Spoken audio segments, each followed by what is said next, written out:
Hey everyone, it's Noor, here with another episode of AdTech Unfiltered.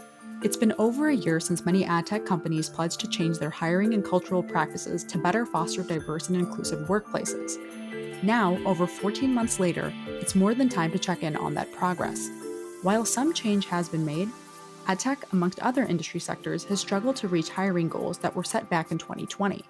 And to add to the challenge, 2021 has shaped up to become a working professionals renaissance, one in which in demand talent is either thinking about leaving their job or actively planning on doing so. Accordingly, employers are not only concerned about getting diverse and coveted talent in the door, they need to actively plan on how to keep them. Questions and conversation on what to do to change the demographic landscape of the industry have been mounting for years.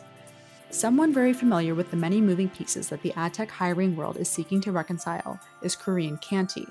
She's a longtime adtech C-suite executive and the COO of We Are Rosie, a late-breaking and notable talent solution organization focused on hiring and helping meet the needs of today's diverse array of marketing talent and the employers that are seeking them out. Corean shares perspective on where the industry stands today, where it's fallen short, how managers and executives can be expected to play a bigger role in creative, inclusive environments, and more.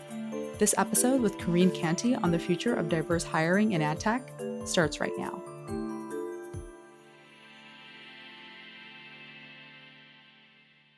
I'll just start off by asking, or rather mentioning the fact that we're past the midpoint of the year. How have things been going for you? How has your life changed across this course of the pandemic and moving into the reopening of the world for you, Corinne? Yeah, I feel like, in the spring of this year, everyone kind of hit the wall no matter what changes have happened since the pandemic. Everyone has kind of had something that's changed in their life. And I've always worked from home for the last 6 or 7 years.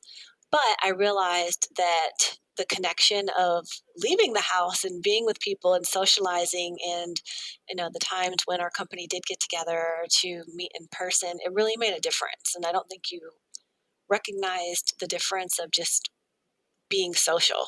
I feel similarly, even though I haven't been working from home for 6 or 7 years. I've been working in an office pretty much my whole career. And then this past 16, 17 months showed up, and I think I took it in stride for the most part. But most recently, like in the last several weeks, it's kind of been wearing me down because I feel like we see this light at the end of the tunnel as people start getting back into offices. And I think I want to be a part of that now that you can start socializing again to a larger extent. So I'm ready to get back out into the world. And I imagine even for you, a person who's worked from home for so long, you're hungry for some social interaction as well. Yes, definitely. I improvise when I'm not working, so spending time with audiences and being out and interacting and just, meeting different types of people, that's what I miss the most. So I know you've also made a shift across the course of the pandemic, career-wise. You've had a long tenure in the ad tech space as a C-level executive, but more recently you've made a switch over to We Are Rosie. Can you give me a little bit of a background on what you are doing at that organization? Yes, definitely. So, yes, I'm currently the COO at We Are Rosie, which is a marketing talent place. It's really interesting because most of my career has been in advertising. But early on, I started out and was in recruitment advertising for a long time. And taking kind of the recruitment advertising aspect of marketing, then moving on to doing e-commerce and then digital ad tech advertising for the last 7 years. What we do is really provide a home for marketers and marketers who want to work differently, people who are looking for ways to freelance and consult and lean into what lights them up as they work, and pairing them with companies that are really looking for diverse talent and for these marketing experts who want to work in a different way. And companies are starting to realize that the future of work isn't one way. It's definitely a hybrid model, and there's several different ways that the talent would like to work, and there's several different ways that you can get work done. Yeah, and so even what you just shared there, as far as looking for diverse talent, I think there are a couple of lenses through which people interpret what diverse hiring actually is. but that there are so many additional facets that people haven't taken into consideration. And some of them you even might have been hinting at, as far as how do we accommodate quality workers? How do we make sure work is accessible to them? And that previously maybe we weren't so thoughtful about them. And now in the last several months, maybe the past year, there's been more thoughtfulness around that. How does that work as far as your team and your, like, the leadership team at We Are Rosie, getting potential organizations that are looking to do that more diverse hiring, getting them into the mindset where they're more adaptable and considering that diverse hiring pool, maybe in ways that they historically haven't? The one thing that the pandemic has done has kind of wiped away the myth of remote work not working. A lot of companies were afraid before, and several were dipping their toe in, or there were models where there were some options to work remotely, but many had a fear that it just wouldn't work. And suddenly, a lot of these companies were struggling to figure out remote work and figuring out how to get the right talent in with all these changes happening in the world. And one of the things I think people don't associate a lot with diversity is location bias. And that's something that's hindered the workplace for a very long time. There's a lot of big brands who may have wanted to have a more diverse workforce, but due to even where they're headquartered or where they're located, that community may not be as attractive or as welcoming to different types of people, and they're therefore cutting off the opportunity for both the employee and for the company to have that experience and to find the best fit, to match people with what really lights them up, to allow them to do their best work, and for the company to be their most productive and have the best outcomes. What do you think the underlying fear is there, Korean? What is it that organizations have had this long-standing hesitation towards, as far as not hiring people who aren't locally accessible to them? I think some of it is just the history of the Industrial Revolution and kind of how business has evolved, especially here in the United States. And it's kind of there is a way to do work, and everyone didn't stretch too far from that mold. Though work and life has changed significantly from when those kind of processes were in place or those idealisms were in place. And there's always a fear of, are people going to do the work? Are they going to get it done? Does this make sense? I want to be able to see. It's kind of the old manager profile versus what it means to, be a human centric leader and recognize that, as humans, we want to do a good job. We want to do work that lights us up. We want to be productive. And being able to pair that with opportunities that match is really just a win win situation. I think another thing that's been very interesting about the pandemic, and also organizations like We Are Rosie, and just anyone out there from an organizational perspective that's now considering more remote hiring circumstances, is that we are living in 2021 and we have all the resources that are necessary for people to work remotely. Whereas 10 years ago, I think we could still do it, but not as successfully as we can today. So I Yes. wonder if this has really enabled or empowered a lot of organizations to, they had to test because of Mhm. what happened with the pandemic, and now maybe they feel more comfortable with it.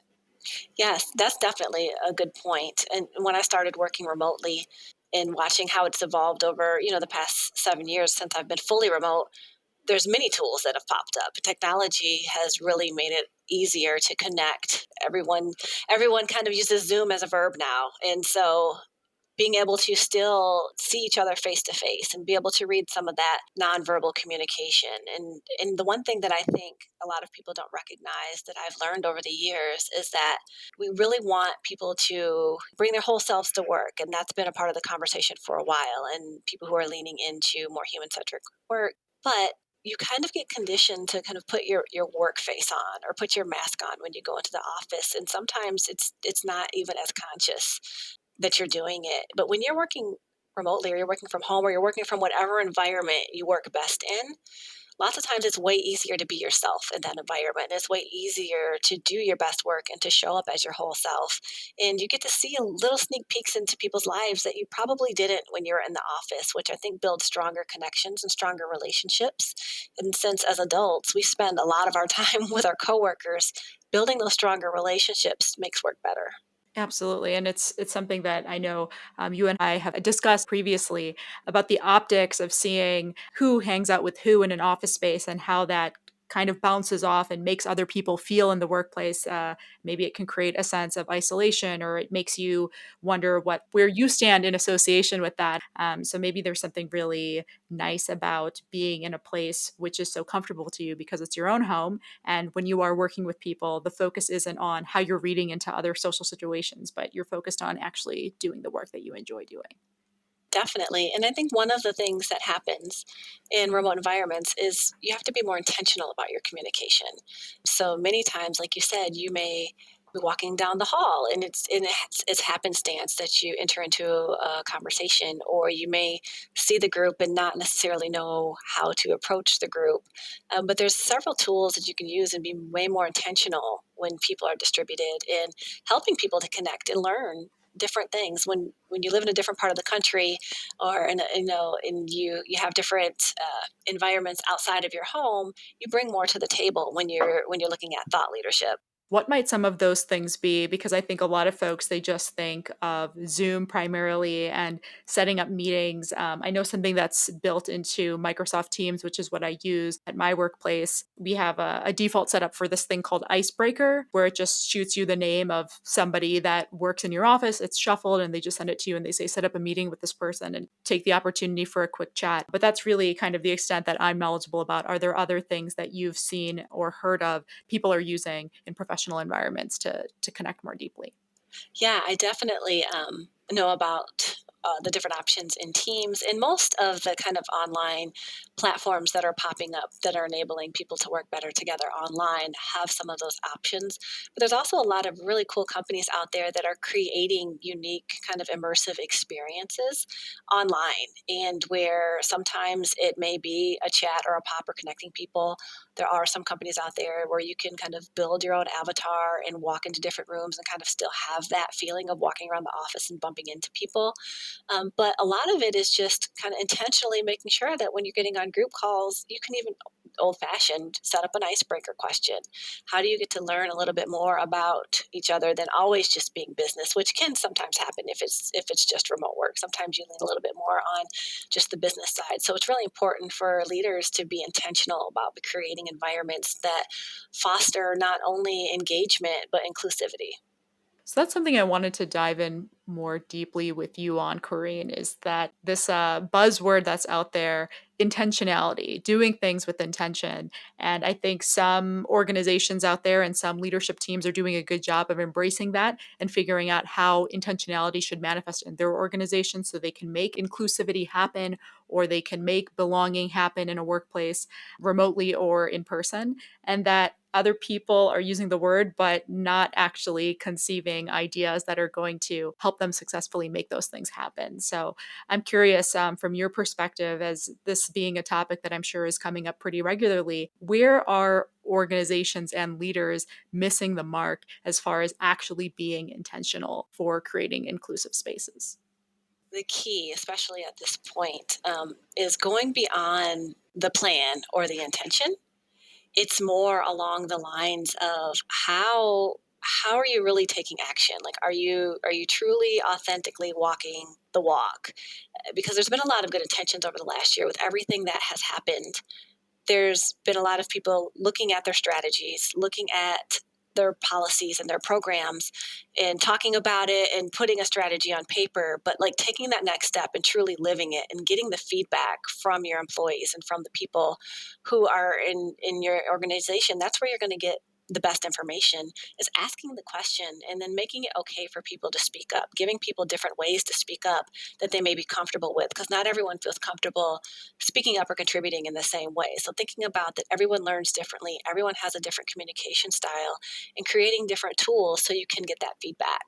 Yeah. Sourcing feedback is critical. I think sometimes organizations struggle with what to do with that feedback in terms of converting sometimes something that feels like what we should be doing, and turning it into how we should actually be making that change happen. I think people are in differing stages right now. And by people, I mean companies and the leaders that run them. So, but I also wanted to dive more deeply into this very large concept of DEI, and maybe it should be expanded to DEIB, standing for diversity, equity, inclusion, and belonging. What do you think are some of the most common challenges that brands, agencies, and businesses are facing when it comes to making diverse hiring actually happen? I think a lot of people kind of start with looking at their diversity numbers and putting policies in place and trying to have better recruiting practices, but not understanding what happens when you get all the way to belonging. And as you're recruiting people, are you really establishing an environment that when they come there, they will actually feel like they belong? Not that you're just creating ways to include people, but they actually can feel like they are a part of the organization, that they have found people there that they can connect with, and that they truly belong and are valued. And I think that that is where a lot of companies struggle in understanding how to kind of get to that point. And a lot of it is really just the lack of asking, the lack of really digging into your current employees and understanding, like, what are our gaps, where are we falling short, what else could we do, asking them to think about how to make the company better for everyone usually can contribute to even better recruiting and hiring practices so that you have a more robust workforce. I almost think that this scenario, where we're focusing on diverse hiring, creating those metrics, and then having higher level leadership just continuously ask for when are we going to hit these benchmarks that we've set for ourselves and are discussing widely. Let's just make sure these happen. It kind of feels like when, let's say, an organization or a brand says, you know what, we want agency, we want a viral video. Now, what are the components of what makes a video viral? We don't know about that. We just want the thing. Give us the result, but we don't want to do the deeper digging into how the result should actually be achieved. What do you think are some of those steps? I know you mentioned like the big one, which is talking to your employees. But then I think another thing we've been noticing in this landscape, Corinne, is that there are definitely employees that have diverse experiences who have said over the past year that they are exhausted from the idea of having ideas sourced from them. They want the work to not be sourced from themselves. They want organizations to take on that actual accountability. So maybe there is, to an extent, information that can be pulled from employees if they're open to talking about it. But what do you do when you need to go past what your employees are open to sharing? No, 100%. And definitely being a woman of color, I definitely understand the exhaustion of sometimes feeling like you are that go to source, especially if you're at an organization that's just on the beginning of their journey and there's few people who look like you there and you are the only one to kind of go to. I think once you've had that conversation, it's like, what do you really do with that information? And you can go beyond your employees. That's a good place to start because you really want to have an understanding. But also, there are a lot of companies out there who are doing good work. And are you benchmarking? As leaders, are you making connections with other leaders and looking to solve the problem together?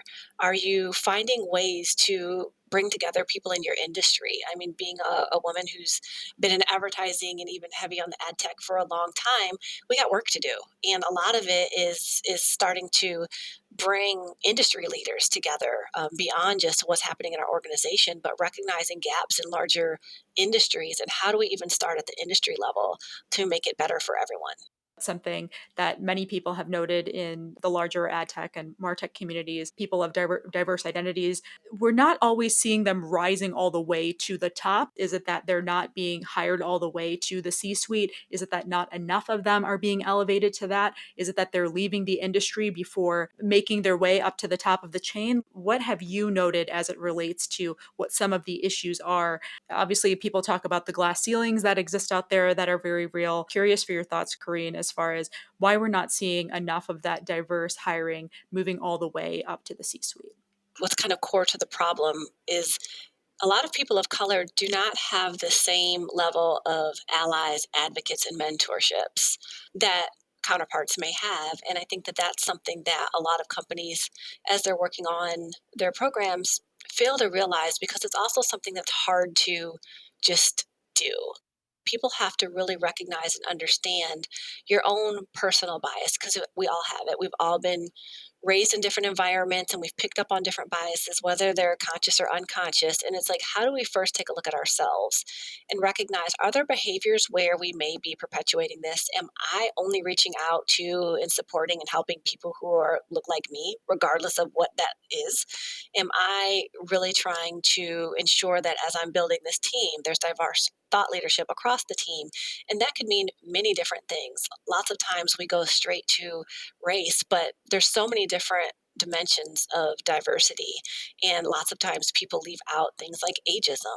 And it's really just how do we make sure that we are creating these environments where we get the best of everyone's thought leadership and experience to make the workplace and the world a little bit better. And ageism is another great one. And I think that's something that's set to become a big issue in this industry because it is an industry that is so perpetually consumed with youth. And I think that's a larger tech issue, not just an ad tech issue. As far as actually combating some of those problems, now we're basically 1 year plus out from when a lot of organizations made commitments to say, we're going to make sure that that diverse hiring happens and we're going to make some formal promises to put people on our executive boards, to put those diverse leaders on our C suite teams. How have you seen that manifest itself now in 2021 by comparison to when those promises were being made back in 2020? I really feel like we haven't seen as much progress as sometimes we think. We did see what many people have referred to as a brown wave of people really announcing appointments in different roles, many of which were diversity roles, which I think is great. But knowing a lot of people in the industry and many who were appointed to those roles 6 months, 9 months in, feeling like I don't actually really have a say here. I don't really have a seat at the table.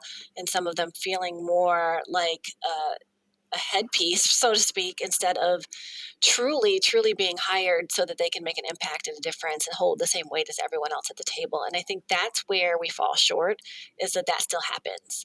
And when we say that we need people in C suite, it's across all functions of C suite. And we need people across all aspects of leadership and sitting at the table as we're making these decisions, because working together is what builds the system that everyone's coming up in.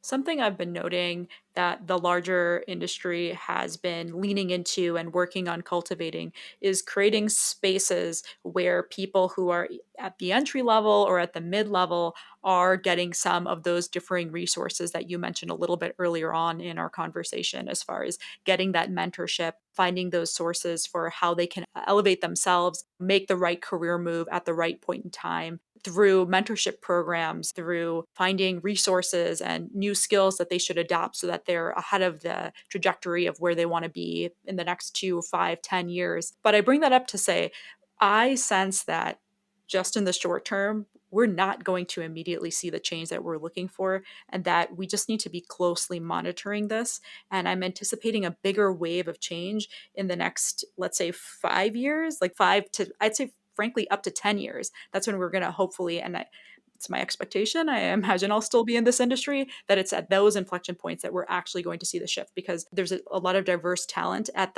like, let's say, the mid level. It's going to have to be those folks, at least many of those folks, who are elevated up into executive level roles over this next decade or half decade for us to actually see the change. What are your thoughts? I agree with you that there's a lot of effort being put into people at the beginning of their careers. And one of the things that we lean into a lot at We Are Rosie is understanding that people have seasons in their careers. And I don't think this is something that's been embraced enough across the workforce and especially in our industry. And I think that's partially also what leads to the ageism problem, is as we go through our life, we all have seasons. We have seasons of growth, we have seasons of where we are as adults, whether we raise families or not, what we want out of life, our wisdom, all of the things that we go through as we go through life. And our careers have seasons too. But we tend to think that it's very linear. We tend to have, the map that was placed in our head very young, like there's a ladder and you take one step at a time and this is how you climb it. But the reality is people have seasons, and it's not just vertical. It's vertical, horizontal, it's sideways. It can go many different ways because that's how our lives go. And when we start really looking at what it's like to be a human and have a career and live life, a lot of people talk about, work life balance or work life integration. Like, really, we're all just living life. And so, how do we recognize that the seasons of our life translate to the seasons of our careers, and start thinking about that as we are looking at how do we get more diverse people in leadership spots? I think what you just said goes back to the intentionality piece. That might be something that a lot of organizations have not reflected on, thinking about the fact that there are seasons associated with people's careers and how they may want to lean into that as they're looking to find those diverse and attractive hires that they're looking to bring into their organization. Playing off of what you just said there are some things that people want when they're attractive talent and they're diverse talent, and they might include, well, they definitely include pay expectations. So that's one thing. And then another thing that you brought up earlier was flexibility around where you work. But what are other priorities that you've noted now, being in a talent focused role again, that a lot of top talent in the ad tech, martech, the larger advertising space, that are priorities for those types of workers? I think one of the central things is people want to do work that aligns with their why, and they want something that feels purposeful, and they want something that lights them up. I think a lot of people are shifting away from the old school notion that you just go to work for a paycheck and then you live life outside of work, especially as we see even the younger people coming up. The fact that COVID made us all pause and reflect on life in some way, shape, or form is making people think about how do they want to live their lives a little bit differently. That is a big part of it is yes, people want pay equity. Yes, people want to be able to have benefits and all the things that come along with being able to survive in our society. But also, they want to go to work and enjoy it and feel good and be able to work on different things. And they want to be able to learn and grow and have opportunities to maybe learn a new skill or follow the joy in their work. And I think that that's something that we don't necessarily think enough about. It's impossible for me to not consistently bring it back to organizations needing to really think through what that would mean and how that should manifest itself. How do you win somebody over when it's supposed to go beyond the scope of what their pay is and what the benefits package is? Because that so often constitutes what it is that you're bringing to the table, along with some light mention of the mission of your organization. But I think there's only so much you know before you actually get hired on to see the actual work climate that you're going to be working in. Do you think organizations are taking the extra step to bring clarity to what you just described now, Corinne, as far as, hey, I want to come to work, but I want to feel good about the work that I'm doing. And that requires painting a clearer picture of why there's value in the work you're doing. Does that go beyond, I don't know, let's say the CEO sharing like a quick teaser video on what the purpose of an organization is and some bullets on a website? How else should that be showing up so that top talent is attracted to an organization and their mission? Yeah, I think there's definitely companies out there that are leaning in and doing a good job. But I also think that there are a lot of companies who the leadership team themselves, if you asked every single person on the leadership team the why, it'd be different. And so, are companies spending enough time really understanding their why? Number one, to be able to articulate it so that people can understand it. Are they also recognizing that all of their employees will have their own individual whys that may or may not perfectly aligned with the company's why, but they may find their why within the type of work that they do there. And I think that this is where employers need to realize like culture isn't something that you just can put in a booklet and pass out and say here's our culture. Like culture is built by the norms, the practices, the people, what you allow, the behaviors in your organization, and how much are you fostering things that lead towards belonging? How much are you fostering ways for people to connect? How much are you fostering programs and internal innovation that really are just about making the culture better and making work better when people come to work and allowing your employees to drive that? Because when you give people the space to think about it, then they'll give you really great ideas, but lots of times we don't create that space. What I've seen most commonly is that a lot of the responsibility is shouldered by people who are in managerial roles. So I'm going to say mid level management. You're actually boots on the ground, working with teams. You're getting that feedback from your team as far as what's working for your employees, what isn't working from them. And but you're also just you're just an employee as well. And sometimes I don't know how well that ladders up to executive teams. I preface that to ask you this question: what are the actual tangible responsibilities of executive level leadership? What should that work look like for them? I think where sometimes executives fall short, and not even intentionally, is that they don't recognize how far removed the executive team can be from the day-to-day work.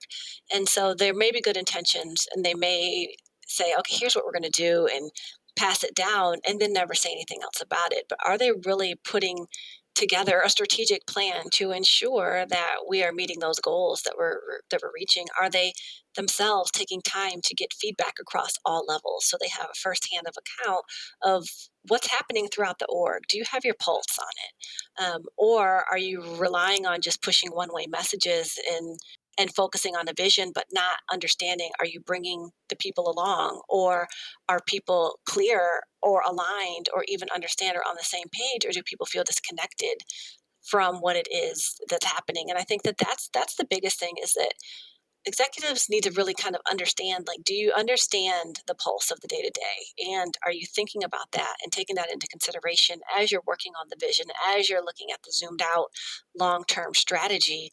Are you paying attention to what's happening as we go? Something that I have personally seen and been really appreciative for being able to see is that there are definitely executive leaders, C suite executives out there who are doing more than passing along a message.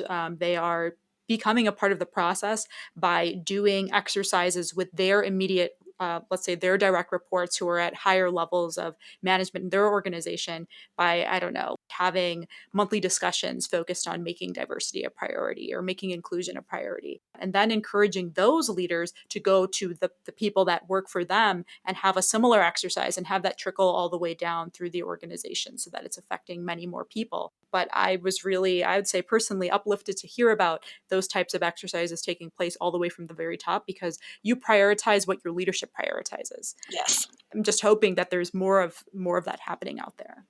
No, definitely. Those are the types of things that really give me hope. I've been seeing a lot more of that as well. And people really taking to heart as they build out employee resource groups, taking those ideas and actually taking the actions up at the top as well. So I agree with you. If you speak it but you don't live it, then it doesn't seem as important. There are professionals with marginalized identities that are out in the world plentifully right now. And I think for those who have noted the maybe lack of change that's happened since a year ago, it isn't happening as fast as we expected. And I know that's something that you mentioned earlier as well. How do you encourage that talent to still feel optimistic about dedicating their careers to this industry and to their workplaces? Because I think a lot of people out there are feeling a little burnt out by not seeing the change that they had seen pledged, let's say a year plus ago. What's out there to be optimistic about? I think for employees, the thing to be most optimistic about is there's definitely a shift in terms of, for a very long time it was about the organizations, and now it's really about the talent, and talent has the power in this marketplace, and I don't see that changing anytime soon. I see it getting, progressively more. And so it's really on the organizations to start to recognize that if they want to continue to attract and retain top talent, talent no longer feels obligated to stay in a system that no longer serves them. And so people are recognizing there's different ways to work. That's why we see all of these businesses popping up during COVID, where so many people were afraid to leave their full time jobs and they were only doing the work that lights them up on the side, and they recognized, no, this is not how I want to live my life. And so now they have the skills that these organizations need, but they're able to craft their days and do the work in the way that they want because their skills are in high demand. And I see that especially in our industry right now, and it's something organizations really need to pay attention to, and otherwise they're going to lose out on some really great talent. We've been seeing a lot of companies struggle to hire, and a lot of people leaving big companies because they just feel like they don't have to take it anymore. Yeah, I've been seeing it all over the place. I have never seen so many folks so quickly make shifts across the industry and be able to source them so quickly. I think there's no way around it. People are observing what's happening in the industry, and it obligates organizations to make a change. One final question from my end. What's something, as you've made this shift to a new organization that's focused specifically on the hiring of diverse talent, what's something new that you've learned? What's kind of changed your lens of perspective as you focused on diverse hiring? Just being more optimistic, because we do talk to organizations who are looking to make change and they just don't know how. And so being able to help organizations understand that you have to look at work differently. Like the start, it's not just about how your organization works, but you have to look at work differently as a whole and kind of throw out some of the old school ways that we kind of boxed ourselves in. And what makes me feel good is that there's companies they're trying. And for some of these companies, these are really big ships to turn. And so that's why I think we're seeing it take longer than we would like. But I do see effort, and I think that that gives me hope.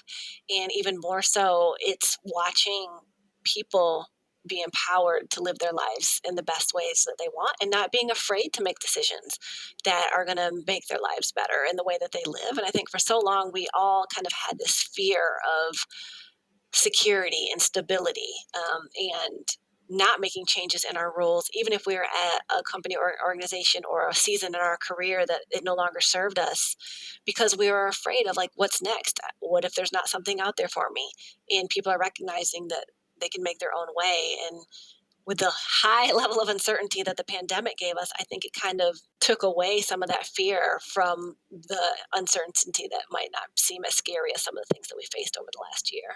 I really appreciate the perspective, Corinne, and a lot of things to think about. Like not just to think about, but for organizations to really reflect on deeply and come up with new solutions to deal with the fact that there is a lot of incredible talent out there. There is new talent that is going to be moving their way up, become increasingly attractive as each day goes by, and that it's organizations like yours, amongst many of the other advertising and marketing players out there, that need to focus so deeply on sourcing talent, finding talent, attracting talent. So I appreciate all your perspective today. I appreciate you having me. Thanks again to Corean Canty, Chief Operating Officer at We Are Rosie, for the conversation on facing the challenges of diverse hiring in adtech, inclusivity in the workplace, fostering spaces of true belonging, and more. Many things for leaders to think about for an industry still early in its journey to make necessary change happen. That's it for this episode. I'm your host, Noor. Back soon with more AdTech Unfiltered.